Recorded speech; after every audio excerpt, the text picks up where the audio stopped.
ഇന്നൊരു വൈൻ ഡിസൈനാണ് കാണിക്കുന്നത്. ഫിംഗറിലോട്ട് മാത്രം വരുന്ന രീതിയിലാണ് ചെയ്ത് കൊടുക്കുന്നത്. ഒരു സ്പൈറൽ കൊടുത്ത് അതിന് ചുറ്റും ഹംസ് കൊടുക്കുന്നുണ്ട്. രണ്ട് സൈഡിലായിട്ട് ഇതുപോലെ സ്പൈറൽ കൊടുക്കുന്നുണ്ട്. നമ്മൾ സി ഒക്കെ ഇടൂലേ, അതുപോലെ കൊടുക്കുന്ന രീതിയിൽ ഉള്ളിൽ ഫില്ല് ചെയ്ത് കൊടുത്താൽ മതി. ഈ ഒരു ഷേപ്പിൽ നമ്മൾ പെറ്റൽസ് കൊടുക്കുന്നുണ്ട്. രണ്ട് സൈഡിലായിട്ട് നമ്മൾ വേവി ലൈൻ കൊടുത്തിട്ട് ഇതുപോലെ വൈൻസ് ആണ് കൊടുക്കുന്നത്. ഡോട്ട് ഇട്ടിട്ട് ചെയ്താലും നിങ്ങൾക്ക് വൈൻസ് നല്ല രീതിയിൽ വരക്കാൻ പറ്റും. ഇനി ഈ സെയിം ഡിസൈൻ തന്നെ നമ്മൾ ഇൻഡെക്സ് ഫിംഗറിലായിട്ട് കൊടുക്കുന്നുണ്ട്.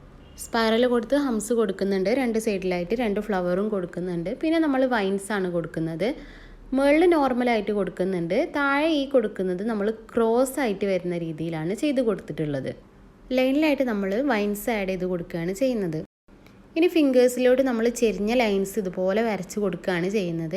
മേൽഭാഗം ഫില്ല് ചെയ്യാൻ വേണ്ടിയിട്ട് നമ്മൾ സ്ട്രൈറ്റ് ലൈൻ കൊടുക്കുന്നുണ്ട്. ബാക്കി ലൈൻസിലൊക്കെ നമ്മൾ ഇതുപോലെ വൈൻസ് കൊടുക്കുന്നുണ്ട്. ലൈൻസ് വരക്കാൻ ബുദ്ധിമുട്ടുള്ളവർ നമ്മൾ സ്കെയിൽ ഉണ്ടാവില്ലേ, അതിൻ്റെ മുകളിൽ ഹെന്ന ഇങ്ങനെ കൊടുത്തിട്ട് ഓരോന്നിങ്ങനെ അമർത്തി വെച്ച് കൊടുത്താൽ മതി ഓരോരോ ഭാഗത്ത്. അപ്പോൾ കറക്റ്റിൽ ആ ഒരു ലൈന് കിട്ടും. എന്നിട്ട് മേലെ കൂടി വരച്ച് കൊടുത്താൽ മതി.